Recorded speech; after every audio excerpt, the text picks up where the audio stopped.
السلام عليكم ورحمة الله وبركاته.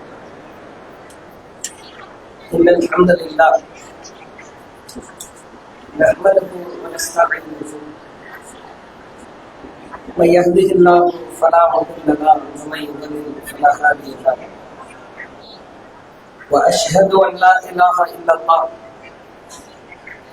وأن محمدا عبده ورسوله أما بعد. اللهم صل على محمد وعلى آل محمد كما صليت على إبراهيم وعلى آل إبراهيم إنك حميد مجيد. اللهم بارك على محمد وعلى آل محمد كما باركت على إبراهيم وعلى آل إبراهيم إنك حميد مجيد. கண்ணியம் நிறைந்த எல்லாம் வல்ல ஏக இறைவனின் அடியார்கள, தமிழ்நாடு தௌஹீத் ஜமாத் விழுப்புரம் மாவட்டம்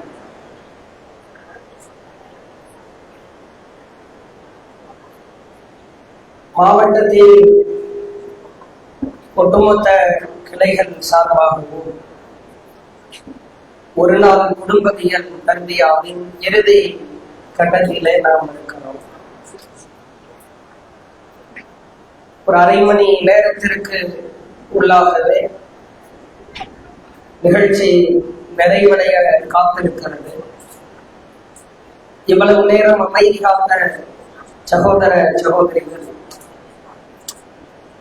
குறிப்பிட்ட நேரம் அமைதி காத்த அல்லாஹ்வின் அருளை பெறுமாறு அன்பாய் கேட்டுக் கொள்கிறேன். எங்கே நிம்மதி, எதில் நிம்மதி என்கிற தலைப்பும் தேர்வு செய்யப்பட்டிருக்கிறது. இதில் இருக்கிறதா என்று எதிர்பார்க்கிறார். ஆனால் உண்மையான நிம்மதி குறித்து இஸ்லாமிய மார்க்கம் விளக்குகிறது.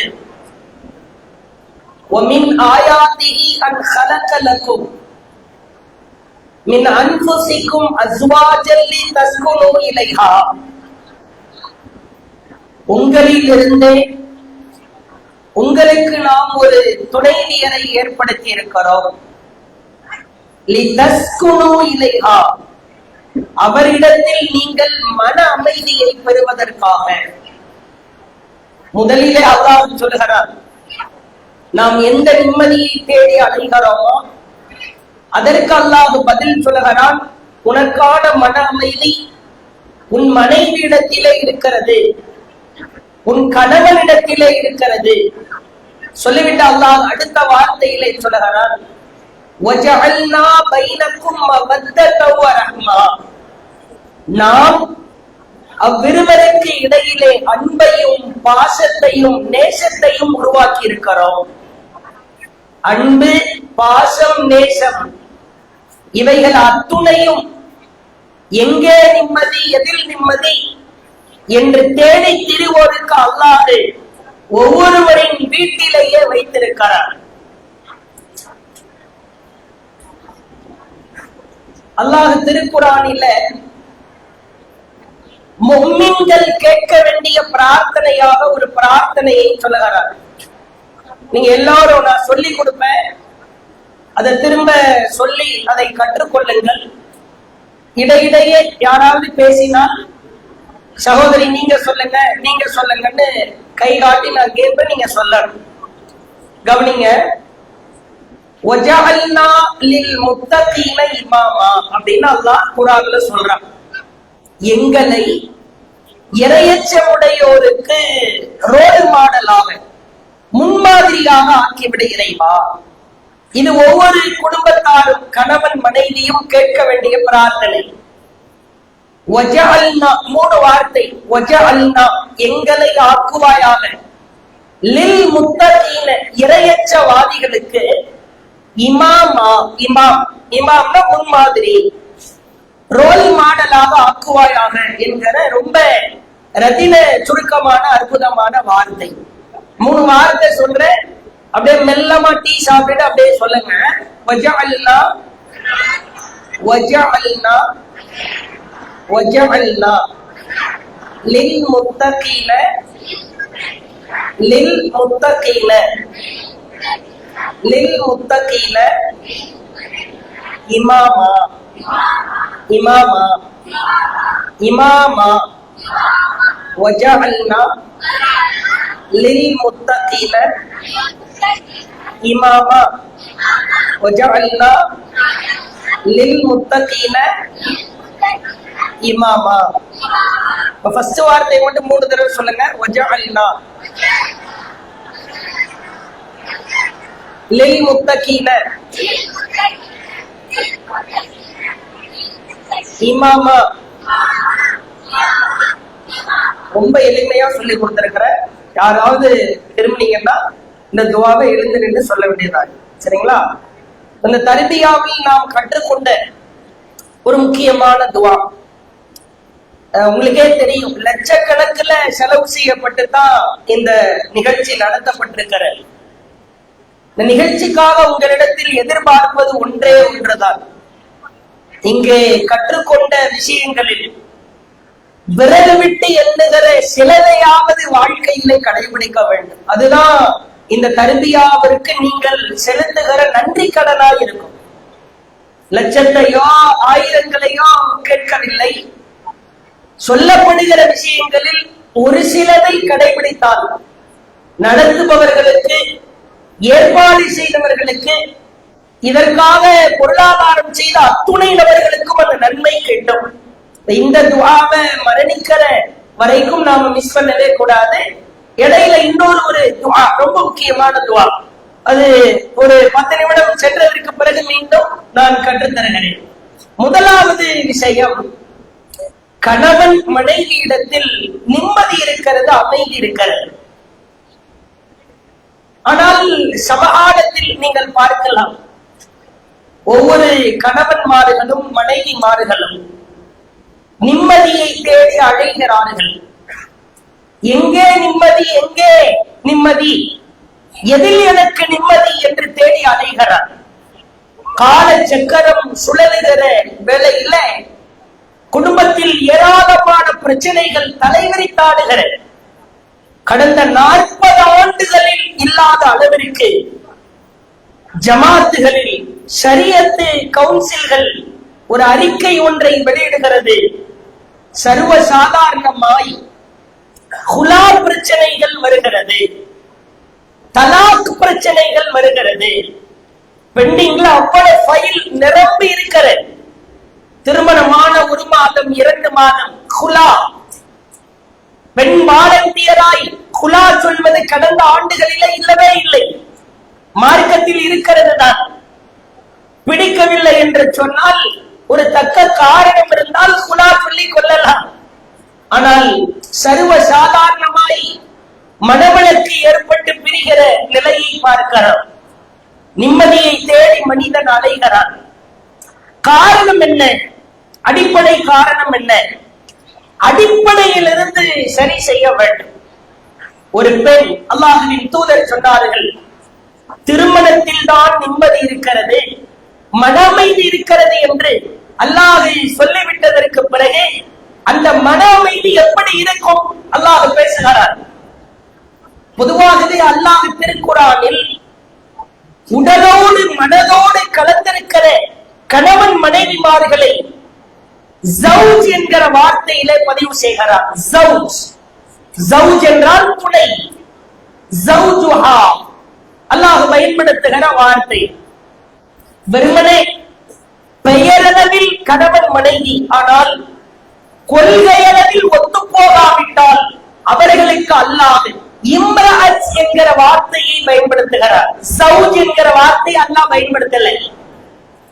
நூஹ் அலைஹிஸ்ஸலாம் மனைவி குறித்து, லூத் அலைஹிஸ்ஸலாம் மனைவி குறித்து அல்லாஹ் பேசுகிற பொழுது, வரவல்லாஹு மதலல் லில்லதீன கஃபரு இம்ரஅத், நூஹுடைய பெண், லூத்துடைய பெண் என்று அல்லாஹ் மேல் போக்காய் சொல்கிறார். கல்யாணம் பண்ணிட்டு தான் வந்தாரு, உண்மையில அல்லாஹ் அந்த இடத்துல வைஃப்னு சொல்லி இருக்கணும், ஜவுஜ் துணை என்று பயன்படுத்தி இருக்க வேண்டும். ஆனால் அல்லாஹ் இம்ரஅத் என்கிறார். இம்ராத் என்று சொன்னால் பெயரளவில் நீங்கள் கணவன் மனைவிதான், கொள்கை அளவில் சுன்னா அளவில் மார்க்கத்தை கடைபிடிக்கிற விஷயத்தில் நீங்கள் உண்மையான கணவன் மனைவி அல்ல. அப்படித்தான் இன்றைக்கு பல குடும்பங்கள் போய்கொண்டிருப்பதை பார்க்கிறோம். அல்லாஹ்வுடைய தூதர் சொன்னாங்க, ஒரு பெண் 4 காரணத்திற்காக மணமுடிக்கப்படுகிறார். மாலிஹா, அவளிடத்தில் இருக்கிற செல்வத்திற்காக, ஒலி ஜமாலிஹா, அவளிடத்தில் இருக்கிற அழகிற்காக, ஒலி ஹஸபிஹா, அவளுடைய குடும்ப பாரம்பரியத்திற்காக, ஒலி தீனிஹா, அவளிடத்தில் இருக்கிற மார்க்க பற்றிற்காக, மார்க்க பற்றை கவ்வி பிடித்து பெண்ணை நீ தேர்வு செய்து கொள் என்று அல்லாஹ்வுடைய தூதர் சொல்லிவிட்டு சொன்னார்கள். ஒருவேளை மார்க்கப்பட்டு தேர்வு செய்யாவிட்டால் நீ நாசமாயிப்போ, அங்கே அந்த இடத்திலேயே நிம்மதி குழி தோண்டி புதைக்கப்படுகிற பல கிரீம்கள் இருக்கிற, பலவிதமான பூச்சிகள், பெயிண்ட் அடிப்பதை விட மோசமாய் பெண் அழகாய் இருக்கிறாரா என்று பார்க்கிறார். உதவி சிவப்பாய் இருக்க வேண்டும், பலபலன்னு மின்ன வேண்டும், பைக்ல அழைச்சு போனா எல்லாரும் ரசிக்கணும், நம்ம வைஃபா அப்படின்னு பார்க்கணும். அழகு ஆபத்தும் கூட. ஒரு விதத்தில் அந்த அழகை பாதுகாப்பதற்காகவே இவன் தெரிய வேண்டும் தான். சுண்டி விட்டா ரத்தம் வர்ற மாதிரி பார்க்கிறான். 6 மாசத்துல வாயிலிருந்து பொலபொலன்னு ரத்தம் போட்டு மார்க்கம் இல்லாம சுண்டி விட்டால் ரத்தம் வருகிறதா, உதடு சிவப்பா இருக்கிறதா, முகம் பளபளவென்று இருக்கிறதா, நம்மை 4 பேர் மெச்சுகிறார்களா, உண்மையிலேயே இந்த பொண்ணு விழுப்புரத்துல இருந்துச்சா அல்லது அமெரிக்கால இருந்து பிறந்து வந்துச்சா, இப்படி பெருமையில் பீற்ற வேண்டும் என்பதற்காக பெண்ணை பார்த்தால் அந்த பெண்ணின் அழகு இருக்க வேண்டும் தான். மார்க்கமில்லா அழகு பேராபத்து, நிம்மதி இருக்காது, முசீபத்து தான். அப்ப பெண்ணை தேர்வு செய்கிற பொழுதே மார்க்கப்பட்டுள்ளவராய் நாம் தேர்வு செய்ய வேண்டும். அதனால்தான் நீங்கள் பாருங்கள், மணமகனை தேடுகிற பொழுது பெண்ணுக்கும் இதுதான் அளவுகோல். பெண்ணை தேடுகிற தகப்பனார், ஆணை தேடுகிற தகப்பனார் இதை அளவுகோலாய் வைக்க வேண்டும். ஒரு ஆணின் தகப்பனார் தன் மகனுக்கு பெண் பார்க்கிறாரா, ஒரு பெண்ணின் தகப்பனார் தன் மகனுக்கு ஆண் பார்க்கிறாரா, இதை அளவுகோலாய் வைக்க வேண்டும். மூஞ்சில தாடி இல்ல, படபடன்னு மின்னுது, தொழுக மாட்டான், 5 தொழுகையை நிறைவேற்ற மாட்டான், சுண்ணாவை கடைபிடிக்க மாட்டான், வாய திறந்தாலே சிகரெட்டு ஸ்மெல்லு, உதட்டுக்குள்ள ஏதோ கபருக்குள்ள மண்ணெல்லி போட்ட மாதிரி ஏதோ போட்டுக்கிட்டு பைபாஸ் சர்ஜரி பண்ண மாதிரி வீங்கி போய் இருக்குது. ஆனால் லட்சத்தை சம்பாதிக்கிறார், மருத்துவராய் இருக்கிறார், இன்ஜினியராய் இருக்கிறார். ஒரு 5 தொழுகாத நீ முகத்திலே நபிகளாரின் சுண்ணாவாக இருக்கிற தாடியை பேணாத நீ, உனக்கு அல்லாஹ்வின் மீது உறுதியான நம்பிக்கை இல்லாத பொழுது இந்த முசீபத்து முடிச்ச இந்த மூச்சை எப்படா என் பொண்ணுக்கு நான் மனம் முடிச்சு கொடுப்பேன்னு பெண்ணின் தகப்பனார் முடிவெடுக்க வேண்டும். பெண்களாவது கேட்கிறார்களா, ஃபஜ்ர் தொழுவாரா, 5 நேர தொழுகையை நிறைவேற்றுவாரா? நீங்கள் பாருங்கள், பெண் தேடுகிற பொழுது பையன் நல்லா படிச்சிருக்கிறானான்னு பாப்பாங்க. ஜும்மா மட்டும் தான் தொழுவார், அதெல்லாம் பிரச்சனை இல்லை, கை நிறைய சம்பாத்தியமா. அதே மணமகளை தேடுகிற பொழுது அனைவருக்கும் உள்ளத்தில் இருக்கிற ஒரு எண்ணம், பொண்ணு ஆலிமாவா, ஏன்னா நம்ம குடும்பம் உருப்படாம இருக்குது, இந்த பொண்ணாவது வந்து திருத்தலாமே அப்படின்னு தான். இது ஆப்போசிட்டா பையன் ஆலிம்சாவா அப்படின்னு கேட்டுட்டாங்கன்னு வைங்களே, அம்மா ஆலிம்சாவா, அவரு மார்க்கம் படிச்சிருக்கிறாரு, அச்சரத்தா இருக்கிறாரு, மூஞ்சி அப்படியே சுருங்கி போய் ஜிஞ்சர் வங்கி மாதிரி அச்சரத்தா, அவனுக்கு சோழத்து தூங்குறதுக்கான வேலையே, இவனை முடிச்சு நம்ம பிள்ளைக்கு கல்யாணம் பண்ணி வச்சு எந்த பிரயோஜனமும் இல்லையே. அடிப்படை இல்லாத பொழுது நிம்மதி சிதைக்கப்படுகிறது.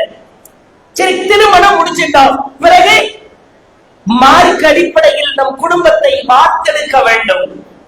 ஒவ்வொருவருமே தன்னுடைய சூழலை புரிந்து மார்க்கத்தை விதைக்க வேண்டும், மனம் விட்டு பேச வேண்டும். ஒரு மார்க்கம் தெரியாத ஒரு பெண்ணை திருமணம் முடித்து விட்டோம், அல்லது மார்க்கம் தெரிந்த பெண்ணை திருமணம் முடித்ததற்கு பிறகும் கூட குடும்பத்திலே நிம்மதி இல்லை, பிரச்சனை இல்லையா? மனம் விட்டு பேசுங்கள், மார்க்கத்தை எடுத்து சொல்லுங்கள், இருவரும் ஒரு புள்ளியின் அருகிலே வாருங்கள். இதோ பார், நீயும் நானும் இணைந்திருக்கிறோம், அல்லாஹ் நம்மை ஒன்று சேர்த்திருக்கிறான்.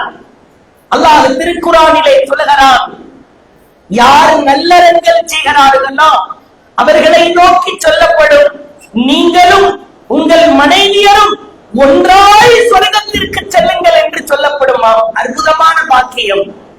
சில பேர் அப்படி ஏங்குவார்கள், நானும் என் மனைவியும் இங்கு எப்படி வாழுகிறோமோ அதே போன்று சொர்க்கத்தில் ஒன்றாயிருக்க வேண்டும். அல்லாஹ் அப்படி சொல்வார். எப்படி? நம் வாழ்க்கை அமல்களின் அடிப்படையில் இருக்க வேண்டும். பிரச்சனை இல்லாத வீடே கிடையாது. எங்குதான் பிரச்சனை இல்லை? எல்லா இடத்திலும் பிரச்சனை தான். சில கணவன்மார்களை பார்க்கிறோம், மனைவியை அடிமைத்தனம் செய்கிற அளவிற்கு செல்கிறார்கள். கொடுமை, மனைவியிடத்தில் கடுமையான வார்த்தைகள். எப்ப பார்த்தாலும் நீங்க கல்யாணம் ஆனதுக்கு பிறகு பாருங்க, திருமணம் ஆன குறிப்பிட்ட நாட்களில் அங்கே நடக்கிற கூத்துக்களையும் கும்மாளங்களையும் பார்க்கலாம். எந்த அளவிற்கு? திருமணம் ஆன புதிதிலேயே அவ்வளவு மகிழ்ச்சியும் சந்தோஷமும். வாயிலிருந்து வருகிற வார்த்தை எல்லாம் ஆபரணங்களாய்த்தான் வரும். ஃபுல்லா பறவைகளின் பெயரை சொல்லி கொஞ்சுவார். கிளியே என்பார், குயிலை என்பார். உன் குரல் அப்படியே குயில் மாதிரி இருக்கிறதே அப்படின்பாரு. மாறு என்பாரு, தேன் என்பார். உன் மடியில் நான் படுத்த தருணம் என் வாழ்க்கையே இழந்து விட்டேன் என்பார். அப்பொழுது கவிதையா கொட்டுவார். அதே மாதிரி நீங்க பார்க்கலாம், இன்னமும் அம்மாட்ட சொல்லி அந்த அம்மா சொல்லும், நமக்கு இருக்கு 2 தட்டு, இன்னமும் 1 தட்டு போதும் சாப்பிடுறதுக்கு, நம்ம ஒரு பிளேட்ல தான் சாப்பிடணும், நீங்க எனக்கு ஊட்டி விடணும், நான் உங்களுக்கு ஊட்டி விடுவேன். ஒரே டவல் தான், ஒரே பாய் தான், ஒரே போர்வை தான், ஒரே பல்லு வளர்க்கிற பிரஷ் கூட இல்ல லூசுன்னு இருக்கும். பல்லு வளர்க்கிற பிரஷ் கூட ஒண்ணுதான். நீங்கள் வேறு நான் வேறா, உங்கள் வாய் வேறு என் வாய் வேற, ஒண்ணுதானே. அதுல எவ்வளவு கிருமி இருக்குது, கருவம் இருக்குதுன்னு சயின்ஸ் எடுத்து பார்த்தா தான் தெரியும். ஒரு பிரஷ், ஒரு ஏதாவது ஜூஸ் வாங்கிட்டு வந்தா ஒரு ஸ்ட்ராதான், இப்படியே ஒரு 6 மாசம் போகும். மயிலே குயிலே ஒரு வருடத்திற்கு பிறகு பார்த்தீர்கள் என்றால் வீட்டுல இருக்கிற பறவை, மயிலு, குயிலு இதெல்லாம் பறந்துட்டு ஒயிட் அனிமல்ஸ் வீட்டுக்கு வரும். நாயின்ற எல்லாம் மிருகமா வர ஆரம்பிச்சது. பன்றி என்பார், குயில் கழுதையாய் மாறி வாய மூடு. இதுதானே நீ குயில் குரல் சொன்ன, அதெல்லாம் சகிக்க முடிகிறதோ ஒரு குரலா? அப்படியே தலைகீழாய் வாழ்க்கை மாறி போவதை பார்க்கிறோம். ஒரு குழந்தை பிறப்பதற்கு முன்பு அப்படியே தலை அமுக்கி விடுவேன், தலைவலிக்குதான் டீ போட்டு தரேன்னு சொல்லுவேன், பாத்திரத்தை கழுவாரு, துணியை முடிச்சு வைப்பாரு, காலை முக்குவாரு, வயிற்றுல காது வச்சு கேட்பாரு, குழந்தை சவுண்டி கேக்குதா, வாந்தி வருதா, டாய்லெட்ல போய் எடுக்காத, என் கையில எடுப்பேன், அப்படியே கையில அள்ளி கொண்டு போய் கொண்டுவேன். ஒரு குழந்தை, ஒரே ஒரு குழந்தை தான். அடுத்த குழந்தை சேம் அதே சிஸ்டம், கஷ்டம் எல்லாமே வரிசையா நடக்கத்தான் செய்யும். வாமிட்டு வரும், தலைவலிக்கும், கிருன்னு தலை சுத்தும். உனக்கு வேற வேலை இல்லையா? முதலிலே போன் செய்தால் திருமணமான புதிதில் அனைத்து போன்களையும் அட்டன் பண்ணுவார். போனை எடுக்கும் போதே அப்படி ஒரு அருமையோடு கிராஸ், கணவனும் மனைவியும் நீங்கள் உங்களுக்கு ஆடை, அவர்கள் உங்களுக்கு ஆடை, நீங்கள் அவர்களுக்கு ஆடைன்ற குரான் வசனம் தான். ஒரு 6 மாசத்துக்கு பிறகு ரிங்டோன், மனைவிக்கு மட்டும் தனி ரிங்டோனா, அவுதுபில்லாஹி மினஷ் ஷைத்தானிர் ரஜீம் வைப்பார். பெயரை பார்த்தீர்கள் என்றால் 6 மாதத்திற்கு முன்பு ஸ்வீட் ஹார்ட், மை ஹப்பி, என்னுடைய உயிர். அதுக்கு பிறகு ஒரு 6 மாசத்துக்கு பிறகு பாத்தீங்கன்னா மை டார்ச்சர் மாறி, என்னுடைய தொல்லை. இல்ல நிம்மதி என்பது ஒரு நடிப்பா, ஒரு தேசமா? அது என்ன ஒரு 6 மாதத்தில் உனக்கு நிம்மதியா இருக்க முடிந்தது, அடுத்த 1 வருடத்திற்கு பிறகு 2 வருடத்திற்கு பிறகு எங்கே சென்றது நிம்மதி? அடிப்படை புரிகிறதா? மார்க்கத்தினுடைய வரம்புகளும் அடிப்படைகளும் எங்கே தகர்த்தெறியப்படுகிறதா அங்கே நிம்மதி இல்லாமல் போகும். நிம்மதி நடிப்பாய் இருக்கும், வேகமாய் இருக்கும். நீங்கள் பார்க்கலாம், வீட்டிற்குள்ளே வருகிற பொழுது சலாம் சொல்வதற்கு கூட பல கணவன்மார்கள் தயங்குகிறார்கள். அதே ஒரு அந்நிய பெண்ணை பார்க்கிறார், முழுசா 30 நன்மை வாங்கி அஸ்ஸலாமு அலைக்கும் வரஹ்மத்துல்லாஹி வபரகாத்துஹு சகோதரி அப்படின்ற வீட்டுக்கு வந்தா ஈகோ ப்ராப்ளம், டம்முன்னு கதவை அடிப்ப தொலை எவ்வளவு நேரம் வெளியே நிற்கிறது. கணவன் மனைவிக்கு மத்தியிலே சண்டை வரும், இயல்புதான். யாருடைய வீட்டிலே சண்டை இல்லை? ஒருவரை ஒருவர் விட்டுக் கொடுக்கிற ஒரு மனப்பக்குவத்தை ஏற்படுத்திக் கொள்ள வேண்டும். அல்லாஹுவின் தூதர் அப்படிப்பட்ட தூதருடைய வீட்டிலேயே சண்டை நடந்தது. 1 மாத காலம் கோபித்து சென்ற வரலாறும் உண்டு. 1 மாத காலம் மனைவி கூட சண்டை போட்டது, கோச்சிட்டு போனாங்களே. அப்ப நம்மள மாத்திரம் உம்மஹாத்துல் முஃமினீன், முஃமின்களின் தாய்மார்களுக்கு அந்த குணம் என்றால் நம்முடைய தாய்மார்களுக்கு எல்லாம் கேட்க வேண்டுமா? இயற்கை குணம் அப்படித்தான். முன்னாடி எல்லாம் பாத்தீங்கன்னா ஒன்றாய் குளிப்பார்கள். ரசூலுல்லாஹ் ஒரே பாத்திரத்துல குளிச்சிருக்கிறாங்க, சண்டை வந்துடும். குளிக்க வரும்போது டவல் எடுக்க மறந்துடுவேன். இந்த ஈகோ ப்ராப்ளத்தை பாருங்க. பிள்ளைங்க எல்லாம் ஸ்கூலுக்கு போயிடும், பாத்ரூம்ல நிப்பாரு, வெக்கத்தை விட்டு இவகிட்ட எப்படி பேசுறாரு அப்படின்ற என்ன உருமுறை எழுப்ப மாதிரி எதுக்கு ஈகோ டவல் அப்படின்ற ஒரு வார்த்தை டவல் எடுத்துட்டு வான்னு சொல்றதுக்கு கூட மனிதனுடைய மனோநிலையை பாருங்கள். இப்படிப்பட்ட மனிதனுக்கு நிம்மதி கிடைக்குமா?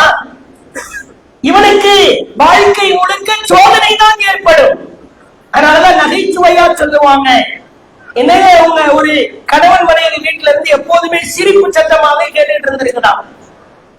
அப்ப எல்லாத்துக்கும் ஆச்சரியம், நம்ம வீட்டுல எல்லாம் பொருட்கள் உடையிற சவுண்டு கேக்குது, இவங்க வீட்டுல சிரிக்கிற சவுண்டு மட்டும்தானே கேக்குது அப்படின்னு அந்த கணவரை கூப்பிட்டு கேட்டாரா. ஒரு கணவன் கேட்டிருக்கிறேன், எனக்கு என்ன ட்ரிக்னு சொல்லி கொடுங்க, எப்ப பார்த்தாலும் சிரிப்பு சத்தமாவே இருக்குது, ஒண்ணு நீங்க சிரிக்கிறீங்க அல்லது உங்க ஒய்ஃப் சிரிக்கிறாங்க. அதுவா சங்கதி?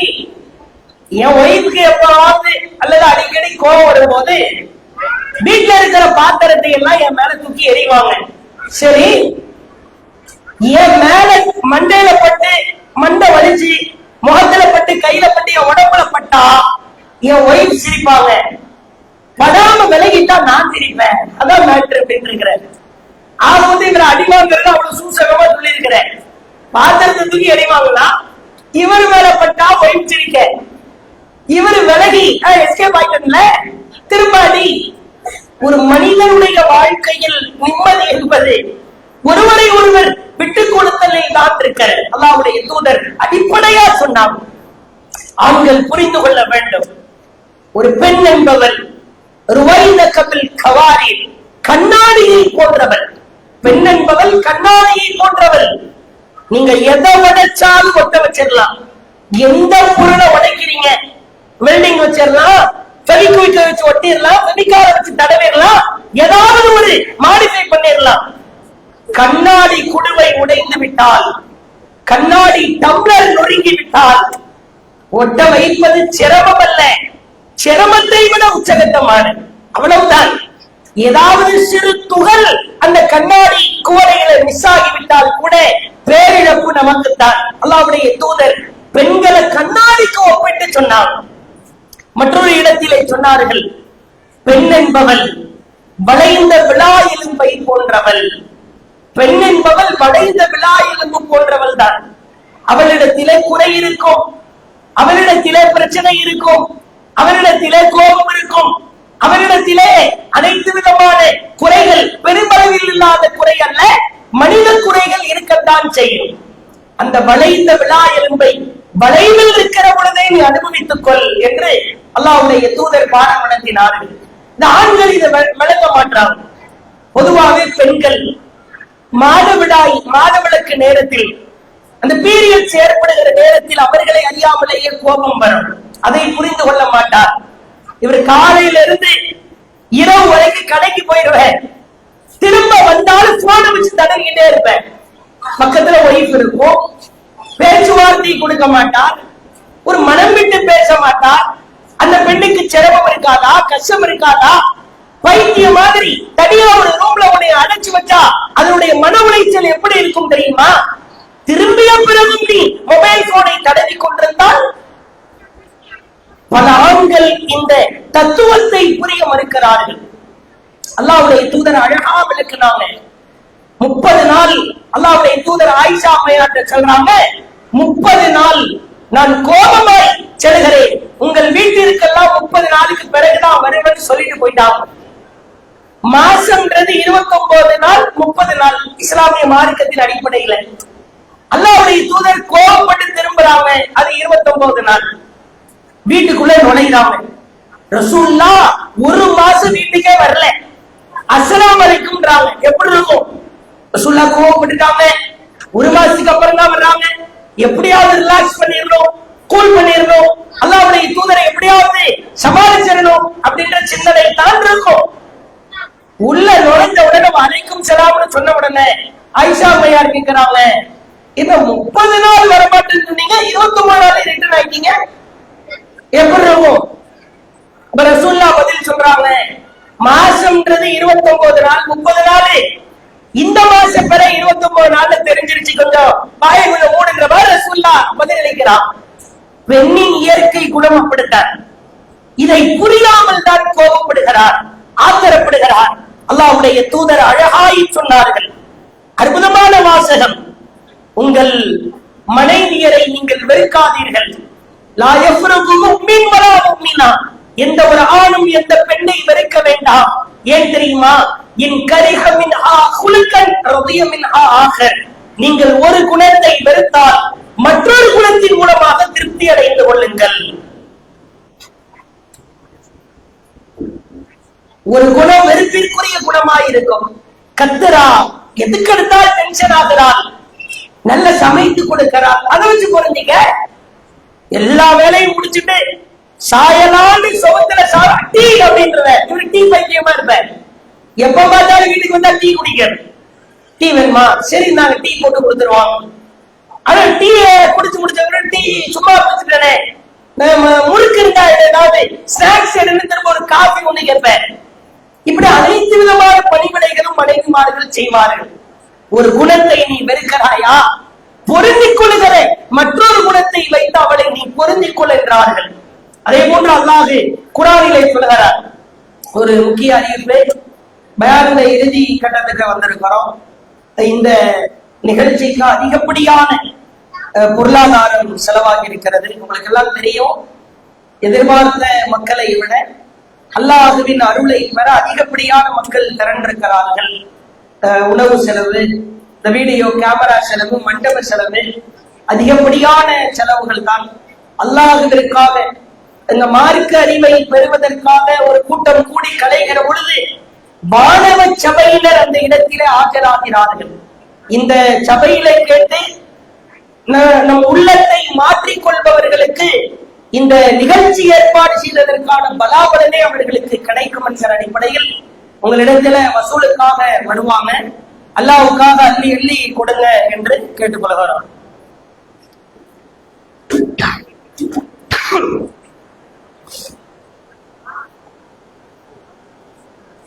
அல்லாஹ் குர்ஆனிலே சொல்கிறார், வஆஷிருஹுன்ன பில் மஅரூஃப், அவர்களுடன் அழகிய முறையிலே வாழ்க்கை நடத்துங்கள். வஇன் கரிஹ்துமூஹுன்ன, அவர்களை நீங்கள் வெறுத்தால் ஃபஅஸா அன் தக்ரஹு ஷைஆ, நீங்கள் எதை எந்த விஷயத்தில் வெறுக்கிறீர்களோ அந்த விஷயத்தில் வயஜ்அல் அல்லாஹு ஃபீஹி கைரன் கஸீரா, அல்லாஹ் அதிகப்படியான நன்மையை வைத்திருக்கிறார். நீ எந்த விஷயத்தை வெறுக்கிறியோ அந்த விஷயத்தில் அல்லாஹ் அதிகப்படியான நன்மைகளை வைத்திருப்பதாய் அல்லாஹ்வுடைய திருமறை குர்ஆன் வசனம் நமக்கு சான்று பகருகிறது.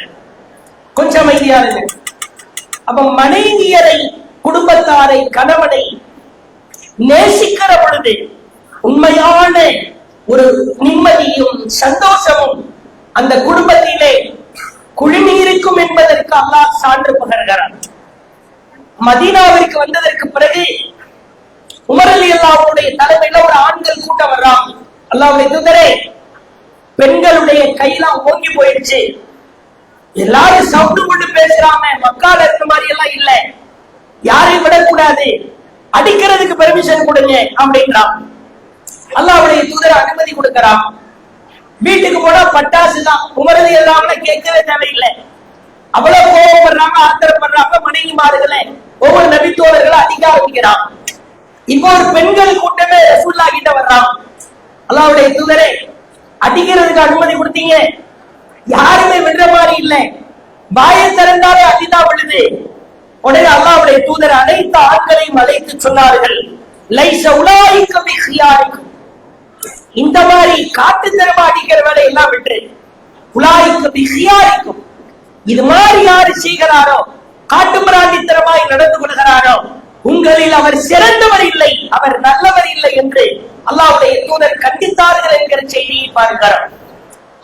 மனைவியுடைய குணத்தை, ஒரு குணம், ஏதேனும் ஒரு குணம் நமக்கு மாற்றமாய் தெரிந்தால், பிடிக்காத குணமாய் இருந்தால் அதை வெறுத்து ஒதுக்க கூட. அதனாலதான் நகைச்சுவையா ஒரு விஷயம் சொல்லுவாங்க. ஒரு கணவனும் மனைவியும் குதிரையில ஏறிட்டு போயிருக்கிறாங்க, குதிரையில பயணம் செஞ்சுட்டு போயிருக்கிறாங்க. குதிரை கொஞ்சம் சண்டித்தனம் பண்ணிருக்கு. உடனே கணவன் சொல்லியிருக்கிறாரு, இதான் உனக்கு நம்பர் 1, வார்னிங் நம்பர் 1 அப்படின்னு இருக்கிற குதிரை கிட்ட. திரும்ப ஒரு மாதிரி ஆடி இருக்குது, வார்னிங் 2 அவ்வளவுதான் அப்படின்னு இருக்கிற. திரும்ப 3வது தடவை கொஞ்சம் வேகமா ஆட்டோன்னு பாக்கெட்ல வச்சிருக்கிற கத்திய துப்பாக்கி எடுத்து குத்தி குதிரையை சுட்டு கொண்ட உடனே மனைவி அழ ஆரம்பிச்சான். ஒரு சின்னதா ஒரு குதிரை கொஞ்சம் சண்டித்தனம் பண்ணதுக்கு இப்படி குதிரைய காட்டு மிராண்டி திறமா எடுத்து கொண்டுட்டீங்களே, வாயிலா ஜீவனை இப்படி பண்ணீங்களே, இதெல்லாம் நல்லாவா இருக்குது அப்படின்ன உடனே திரும்ப கணவர் மனைவியை பார்த்து சொல்லியிருக்காரு, இது உனக்கு வார்னிங் நம்பர் 1 அப்படின்னு இருக்கிற. அதுல இருந்து அந்த அம்மா வாயை திறக்கலையாம். ஏன் வார்னிங் நம்பர் 3 ஆள் போட்டுருவான்னு தெரியும். நிலவரம் அதுதான். மனைவியை கொடுமை செய்கிற அல்லது மனைவியை புரிந்து கொள்ளாத விதத்தில் நடந்து கொள்கிற இது போன்ற விஷயங்களை எல்லாம் மார்க்கம் வன்மையாய் கண்டிக்கிற. அதே போன்று நீங்கள் பார்க்கலாம், ஒரு மகிழ்ச்சியான ஒரு குடும்பம், அல்லாஹ்வின் தூதர் அவர்கள் சொன்ன அற்புதமான செய்திகளை எல்லாம் பார்க்கலாம். அல்லாஹ்வுடைய தூதர் அவர்கள் இடத்தில் இம்ரான் பின் ஹுசைன் அவர்களுடைய மாமி அவர்கள் வருகிறார்கள்.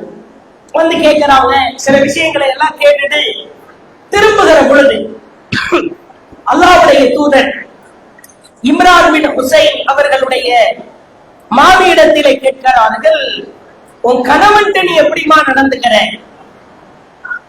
கொஞ்சம் அமைதியா இருங்க, முடிய போகுது, அமைதியா இருக்கு.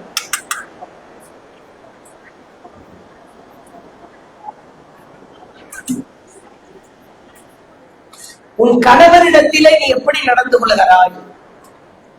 அப்ப அல்லாஹ்வுடைய தூதர் அந்த பெண் பதில் சொல்றாங்க, அல்லாஹ்வுடைய தூதரே, என்னால முடியாத காரியத்தை தவிர, முடியாத நாட்களை தவிர மற்ற அனைத்து நாட்களிலும் அவருக்கான பணிவிடையை நான் செய்தேன். அல்லாஹ்வுடைய தூதர் சொன்னாங்க, உந்துரி, அவர் விஷயத்திலே நீ கவனமாய் இருந்து கொள். ஜன்னத்துக்கு நாளுக்கு, ஏனென்றால் அவர்தான் உனது சொர்க்கமாகவும் உனது நரகமாகவும் இருப்பார் சொல்லி அனுப்புற அவரை சொல்லலாம். பெண்களே, நம்முடைய கணவருக்கு சொர்க்கத்தை பெற்றுத் தருவதும் நரகத்தை பெற்றுத் தருவதும் நம் கரத்தில் தான் இருக்கிறது.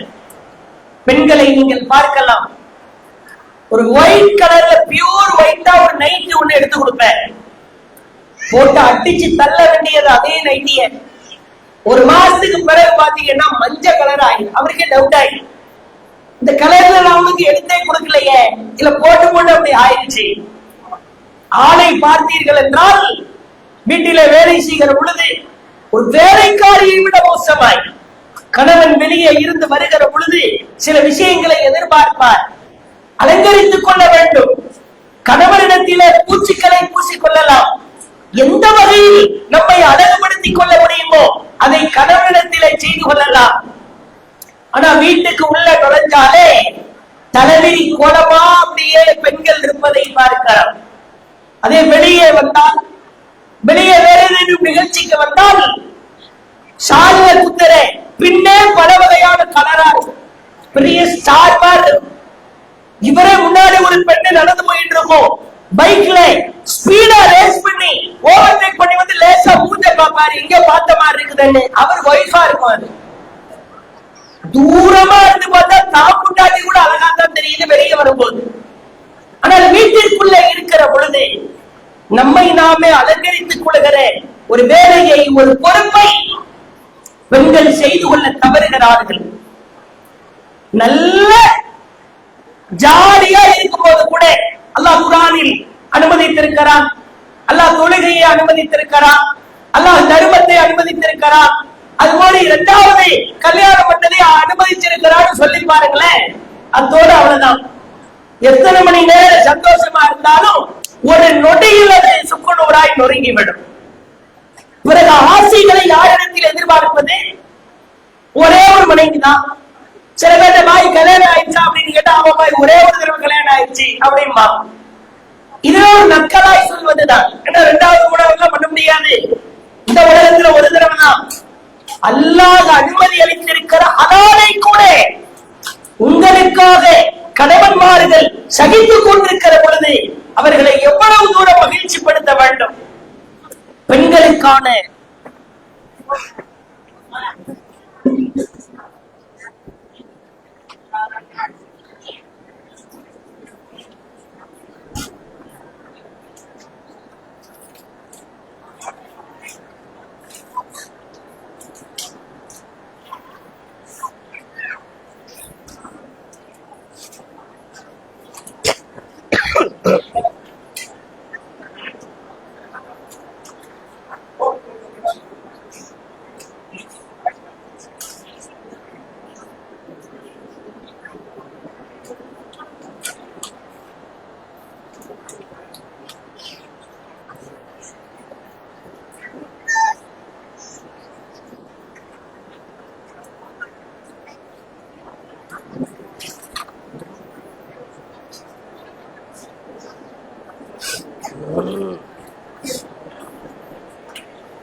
சரி கவனிங்க.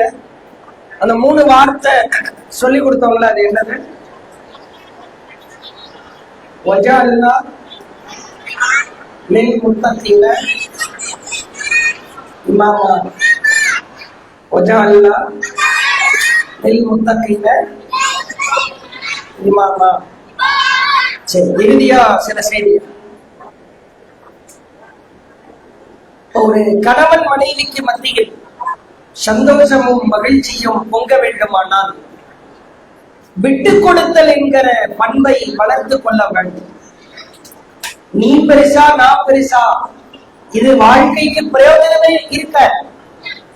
ஆண்களாக இருந்தாலும் சரி, பெண்ணாக இருந்தாலும் சரி, என்னுடைய கௌரவத்தை நான் விட்டுக் கொடுக்க மாட்டேன்.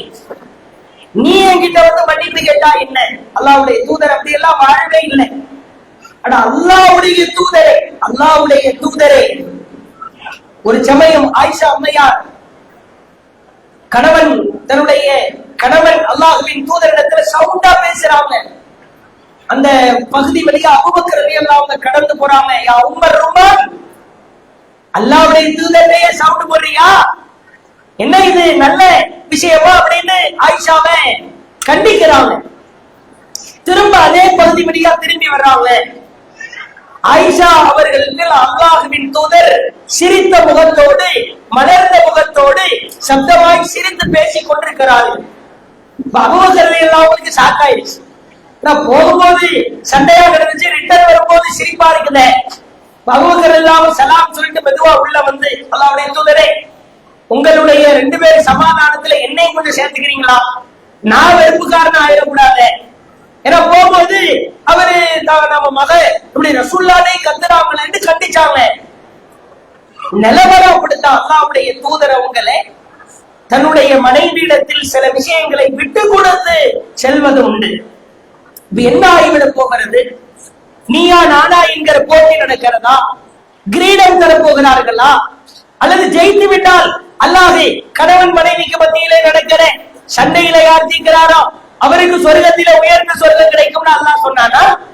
அல்லாஹ்வுடைய தூதர் சொன்னார்கள், யார் விட்டு கொடுக்கிறாரோ, யார் விட்டு கொடுக்கிறாரோ அவரின் அந்தஸ்தை அல்லாஹ் உயர்த்துகிறான். பொதுவாகவே மனைவிமார்கள் ஒன்றை புரிந்து கொள்ளுங்கள், குழுமி இருப்பவர்களின் மனைவிமார்களும் இருக்கிறீர்கள், மாமியார்களும் இருக்கிறீர்கள், தாய்மார்களும் இருக்கிறீர்கள்.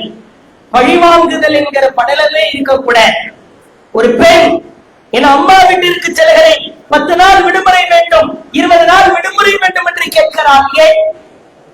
வீட்டிலே இருக்கிற மாமியார் அடிமை செய்கிற அளவிற்கு செல்கிற பொழுது நம்மளை போட்டு பெட்ட நிமித்தராம அம்மா வீட்டுக்கு போனாதான் கொஞ்சம் நிம்மதி கிடைக்கும். அதே நேரத்துல மருமகள், ஏன் அதற்கு மருமகள் என்று பெயர் வைக்கிறார்கள்? உன் மக மாதிரி என்னம்மா 10 நாள் அம்மா வீட்டுக்கு போன கிடைக்கிறியா, அங்க 10 நாள் ரெஸ்ட் எடு, ஓ வரைய நானே பாக்குறேன். அல்லது நமக்கு முடியலையா ஹோட்டல்ல இருந்து வாங்கி சாப்பிடுவோம், ஆர்டர் பண்ணி சாப்பிடுவோம். இதெல்லாம் வாழ்க்கையில ஒரு விட்டு கொடுத்தல் பண்பு. சில மருமகளை பார்க்கலாம், எங்க அம்மா வீட்டுக்கு போனாதான் என் பெட்டு நிமிரும், என் மாமியார் தங்கமான மாமியார்னு சொல்லுகிற மருமகளை எல்லாம் பார்க்கிறோம். நாமும் ஒரு கட்டத்தில் மருமகளாய் இருந்து மாமியாராய் மாறியவர்கள் தான். ஒருபோதும் அந்த விட்டு கொடுத்தல் என்கிற பண்பை இழந்து விடவே கூட. இறுதியாய் பாருங்கள், அல்லாஹ்வின் தூதர் காலத்தில் அற்புதமாய் வாழ்ந்த எத்தனையோ கணவன் மனைவி மாறுகள் தன்னுடைய கணவனை புகழ்ந்திருக்கிறார்கள், மனைவியை புகழ்ந்திருக்கிறார்கள். உம்மு சலமா, அபூ சலமா அற்புதமான 2 ஜோடிகள். உம்மு சலமாவிடத்திலே கேட்கப்பட்டது, உங்கள் கணவர் எப்படி? என் கணவரை போன்று சிறந்த கணவர் யாரும் இருக்க இயல, உலகத்தில் ஆக சிறந்தவர், புகழ வேண்டும். லஅனல்லாஹுல் காதிபீன், பொய்யர்கள் மீது அல்லாஹ்வின் சாபம் உண்டாகட்டும். இது அல்லாஹ்வின் எச்சரிக்கை. ஆனால் அல்லாஹ்வின் தூதர் சொன்னார்கள், கணவனும் மனைவியும் தங்களை மகிழ்விப்பதற்காக இல்லாதவற்றை சொல்லிக் கூட அவர்களை நீங்கள் புகழ்ந்து கொள்ளலாம், தாராளமா புகழலாம். வேற எவனைய புகழ்வ? உங்க குரல் அப்படியே இனிமையா இருக்குதே, வெளியே இருந்து பார்த்தா இந்த பெண்ணு மாதிரி நமக்கு மனைவி கிடைச்சிருக்க கூடாதா அப்படின்னு எதிர்பார்ப்பார். வெளியில இருந்து பச்சையா பாக்குற எல்லாமே பச்சையா தான் தெரியும், உள்ள அனுபவிக்கிற கணவனுக்கு தான் தெரியும். வெளிய பவியமா இருக்கும். எந்த மனைவிய பத்தியும் அந்த சம்பந்தப்பட்ட கணவன் கேட்டாதான் நிலவரம் புரியும். எந்த மனைவிய பத்தி கணவன் கேட்கிறாங்களா, கணவனை பத்தி மனைவி கேட்டாதான் நிலவரம் புரியும். உம்மு சலமா அவர்கள் கணவனை புகழ்ந்தார்கள். மார்க்கத்தில் பொய் சொல்லிக் கொள்ளலாம். கணவன் மனைவியை புகழ்வதிலோ, மனைவி கணவனை புகழ்வதிலோ நல்ல பயங்கரமா சமைச்சு கொட்டுவாங்க. அப்பெல்லாம் ஒண்ணுமே சொல்ல மாட்டேன். சின்னதா ஏதாவது குறை இருக்குதுன்னு வைங்களேன், கொஞ்சம் ஒரு அதுவும் சொல்லுவாரு பாருங்க, குறை மசாலா லேசா ஒரு இம்மி அளவு தூக்கலா போயிடுச்சு, உப்பு ஒரு கல்லு கூட போட்ட, அதான் சரியில்லை. ஒரு கல்லு கூட போட்டாரு, இவரே சுட்டு போட்டாரு சமையலறை பக்கமே போயிருக்க மாட்டேன். ஆனா பெரிய இவர் ஏதாவது பெரிய செஃப் மாதிரி சமையல்ல பெரிய உச்சகட்டை அனுபவசாலி மாதிரி ஒரு கல்லு கூட போட்டு அதான் குறையாயிருச்சும்ப. எந்த கல்ல சொல்றாரோ பெரிய கல்ல எடுத்து மண்டையில போட்டாதான் அந்த ஆளு திருந்துவாங்க. இவ்வளவு நாள் உனக்கு பிளஸ்ஸா எவ்வளவு நல்ல விதமா சமைச்சு போட்டாங்க, அப்புறம் ஒரு வார்த்தை நல்லா இருக்குது அல்ஹம்துலில்லாஹ் மாஷா அல்லாஹ், இந்த கையோ அது தனி கைதான், நீ வைக்கிற ரசமோ அதுவே பயங்கரமா பாயாசமா இருக்குது அப்படியெல்லாம் புகழலாம் தானே. ஆனா இவரு ரசம் இன்னைக்கு தண்ணியா இருக்கு, இது பேர் ரசமா, வெளியே இருக்கிற நாய் கூத்தினாலே செத்து பேர் விஷமா இருக்குது அப்படின்னு பயங்கரமா. பெண்களும் அப்படித்தான். சில பெண்களை பார்க்கிறோம், மொட்டையா இருப்பாரு, சொட்டையா இருப்பாரு, ஆனாலும் கண்ணாடிக்கு முன்னாடி நின்று இல்லாத முடிய முடிச்சுக்கிட்டே இருப்பேன். கழுத்தை முடிச்சு போ, உனக்கு தான் முடியே இல்லையே, என்ன கருமத்தை ஜீவிக்கிட்டு இருக்க. அது மாத்தமா மண்டையில முடி இல்லைன்னாலும் உங்க அழகு இருக்குது, அந்த ரெண்டு சைட்ல இருக்கிற முடியில உள்ள அழகு பெரிய ஹீரோவே தோத்துருவான் போல அப்படின்னு அதை விட்டு போட்டாதான் இல்லை. ஒரு குடும்பத்தில ஏற்படுகிற அன்னுணியம் நமக்கு புகழ்றதுனால என்னன்னே தெரியாது. அதனால நகைச்சுவையா சொல்லுவாங்க, ஒரு மனைவி கிட்ட போயிட்டு கணவனை பத்தி நீங்க ஒரு 4 வார்த்தை புகழுங்களேன், புகழ் வார்த்தைய சொல்லுங்களேன் அப்படின்னு கேட்டிருக்கிறான், பேட்டி எடுத்திருக்கிறான். அப்ப அந்த அம்மா புகழ்ந்திருக்கு, சும்மரா புகழ்ந்துடலாம, என் கணவர் அவர் எப்படிப்பட்டவர் தெரியுமா, அவர் மாதிரி யாரும் வர முடியாதுன்னு சொல்லி ஆரம்பிச்சு கோழி மாதிரி எந்திரிச்சு, காக்கா மாதிரி குளிச்சுட்டு, குரங்கு மாதிரி தாவி பைக்ல உட்கார்ந்துட்டு, குதிரை மாதிரி வேகமா வண்டியில போயிட்டு, ஆபீஸ்ல மாடு மாதிரி உழைச்சிட்டு, கீழே இருக்கிறவங்களை எல்லாம் கரடி மாதிரி கத்திட்டு, மேல இருக்கிறவங்களை பார்க்கும் போது பூனை மாதிரி பண்ணிட்டு, எல்லா டென்ஷனையும் வீட்டுக்கு வந்து நாய் மாதிரி வந்து குலைச்சிட்டு, முதல்ல மாதிரி சாப்பிட்டு கழுத மாதிரி தூங்கிடுவாரு அப்படின்னு இருக்கிறார். கணவர் பக்கத்தில் நின்றுக்கிறார், அவரு ஒரு மாதிரி பார்த்திருக்கிறார், என்ன ஆந்த மாதிரி பாக்குறீங்க அப்படின்னு இருக்கு. எல்லா அனிமல்ஸையும் கொண்டு வந்து குரங்குல இருந்து நாய் வரைக்கும் கழுத வரைக்கும் சொல்லி கடைசியில ஆந்தையில வந்து முடிச்சு, ஒரு புகழ்றதுக்கு நல்ல வார்த்தை இல்லையா. இப்படிதான் ஒரு ஆளு மெசேஜ் பண்ணிருக்கிறேன், இப்படி நீங்கள் உங்கள் கணவனுக்கு நான் உங்களை காதலிக்கிறேன் என்கிற மெசேஜை நீங்க அனுப்புங்க, என்ன ரிப்ளை வருதுன்னு பாத்துருவோம் அப்படின்னு ஒரு காம்படிஷன் விழா ஒன்று நடந்திருக்கிறது. அதெல்லாம் சொல்லவே மாட்டோம். திருமணமான புதிதில் அத்தனை தடவை சொல்லுவார். எல்லாரும் டப்பு மெசேஜ் அனுப்பிச்சிருக்காங்க, ஒவ்வொரு ரிப்ளை வந்திருக்கு. அதுல ஒவ்வொருத்தர் ரிப்ளையும் வேற மாதிரி இருந்திருக்கு. ஏண்டா ஏமா உனக்கு எதுவும் தலையில எதுவும் அடிபட்டுச்சா, திடீர்னு இந்த வார்த்தையெல்லாம் சொல்றீங்கன்னு ஒரு ரிப்ளை. இன்னொருத்தர் கேட்டிருக்கிறார், நடந்து வரும்போது எதுவும் கீழே விழுந்து எதுவும் பைக்கார எதுவும் மோதிட்டானா மண்டையில, ஏன் இப்படி எல்லாம் ரிப்ளை வருது. அது ஒரு ரிப்ளை மட்டும் வித்தியாசமா வந்திருக்குது.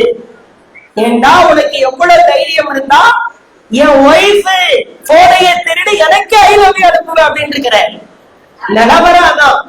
நான் உன்னை காதலிக்கிறேன் என்கிற வார்த்தையை கூட மார்க்கத்தில் உள்ளது. நான் உன்னை நேசிக்கிறேன், நான் உன்னை விரும்புகிறேன், அதை கொச்சைப்படுத்துவதற்காக கூட சமகாலத்திலே மாற்றி இருக்கலாம். நிம்மதியை தேடி எங்கோ அலைகிறோம், அந்த நிம்மதி நம் வீட்டில் தான் இருக்கிறது. அல்லாஹுவின் தூதர் அவர்கள் காலத்திலே நிம்மதியாய் குடும்பமாய் எப்படி ஒரு சேர கணவனும் மனைவியும் சேர்ந்து கொள்கை பிடிப்போடு மார்க்கப்பற்றோடு வாழ்ந்தார்களோ அதுபோன்று நம் வாழ்க்கை அமைய வேண்டும். இறுதியாய் ஒரே ஒரு செய்தி, நபிகளார் காலத்தில் கருத்த நிறமுடைய தேவல் முகம் கொண்ட அருவருக்கத்தக்க நிலையில் இருக்கிற ஒரு மனிதர், அவர் பெயர் ஜுலைபீப். பெண் தேடுகிறார், எங்கெங்கெல்லாமோ பெண் தேடுகிறார், பெண் கிடைக்கவில்லை. இறுதியாய் ஒரு வீட்டிற்கு வருகிறார்கள். பெற்றோர் இந்த நபரை பார்த்து இவரின் முகத்தை பார்த்து பெண் கொடுக்க மறுக்கிறார்கள். உடனே உள்ளே இருக்கிற அந்த இளவயது பெண் சொல்லுகிறார், அழகான பெண் சொல்லுகிறார், என் தாயே, என் தந்தையே, அல்லாஹுவின் தூதர் ஒரு மனிதரை அழைத்து வந்து இவருக்காக பெண் கொடுங்கள் என்று கேட்ட பொழுது, சிபாரிசு செய்கிற பொழுது அதை நீங்கள் இல்லை என்று சொல்கிறீர்களா? கேட்க வந்தது யாரு? ரசூலுல்லாஹ். ரசூல்லா சிபாரிசு கேட்டு வந்து கல்யாணம் முடிச்சு வைங்கன்னு சொல்றாங்க. நீங்க இல்லன்னு எப்படி சொல்லலாம்? என்னை விட்டு விடுங்கள். லா துதையனி, நான் ஒருபோதும் இழிவுக்குள்ளாக மாட்டேன். கருப்பாய் குள்ளமாய் தேவனாய் அருவருக்கத்தக்க முகத்தோற்றத்தோடு இருக்கிற ஒரு ஆண்மகனை ஒரு இளவயது அழகிய பெண் திருமணம் முடிக்கிறார். அந்த தோழர் போர்க்களத்திலே கலந்து கொண்டு இரு கரத்தையும் இழக்கிறார். நபிகளார் அவரை தன் கையால் தூக்கி நெஞ்சால் அடைத்து கட்டி அடைத்தார்கள் என்கிற சம்பவத்தை சஹீஹ் முஸ்லிமிலே பார்க்கிறோம். அழகு என்பது முகத்தில் அல்ல, அழகு என்பது உடல் தோற்றத்தில் அல்ல, அழகு என்பது பார்க்கிற பார்வையில் இருக்கிறது. அழகு நிரந்தரமா? வெள்ள தோல் நிரந்தரமா? சுருங்காதா? சுண்டிவிட்டா ரத்தவர்ற கலரை நிரந்தரமா? இல்லை, நிம்மதிதான் நிரந்தரம்.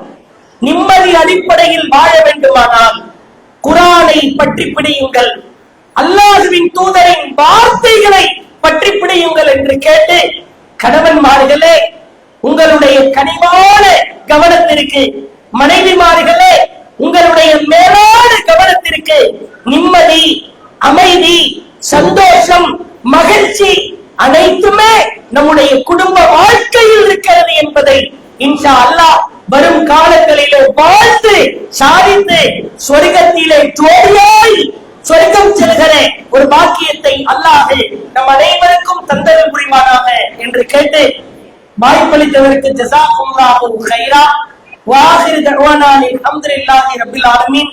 நிம்மதியாய் இறையச்சவாதிகளுக்கு முன்னுதாரணமாய் திகழத்தான் அல்லாஹ் குர்ஆனிலே ஒரு பிரார்த்தனையை கற்றுத் தந்தான். அதைத்தான் கற்றுக் கொடுத்தேன். வஜஅல்னா லில் முத்தகீன இமாமா, இறைவா இறையச்சமுடையோருக்கு என்னையும் என் கணவரையும் என்னையும் என் மனைவியையும் முன்னுதாரணமாய் ஆக்கு இறைவா. அற்புதமான பிரார்த்தனை, அனைவரும் கேட்க வேண்டிய பிரார்த்தனை. இன்ஷா அல்லாஹ் ஒவ்வொரு தொழுகையிலும் கேட்போம். ரப்பனா வஜஅல்னா லில் முத்தகீன இமாமா. சொல்லுங்க, வஜஅல்னா லில் முத்தகீன இமாமா, வஜஅல்னா லில் முத்தகீன இமாமா. எல்லாரும் சவுண்டா 3 தடவை சொல்லுங்க.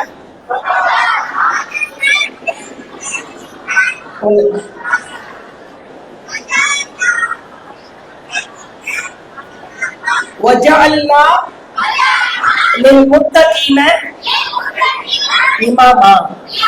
ஜஸாக்குல்லாஹு கைரா. அஸ்ஸலாமு அலைக்கும் வரஹ்மத்துல்லாஹி வபரகாத்துஹு.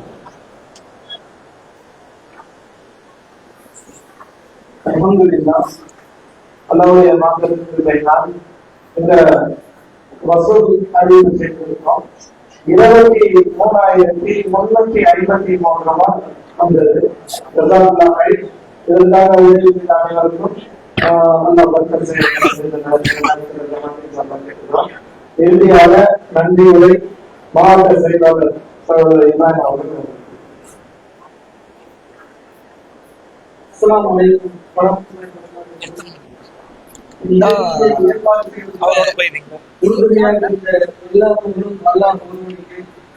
இந்நிகழ்ச்சியில் கலந்து கொண்ட அத்தனை கிளை சகோதர சகோதரிகளுக்கும் விழுப்புரம் மாவட்டத்தின் சார்பாக நன்றி தெரிவித்துக் கொள்கிறோம்.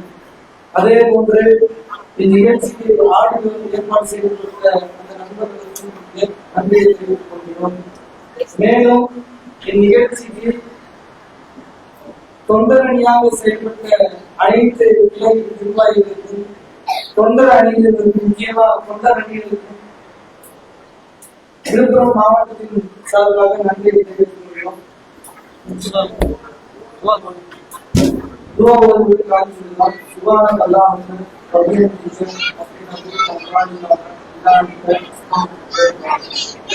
முதல்ல பெண்களுக்கு கலந்து அப்படியே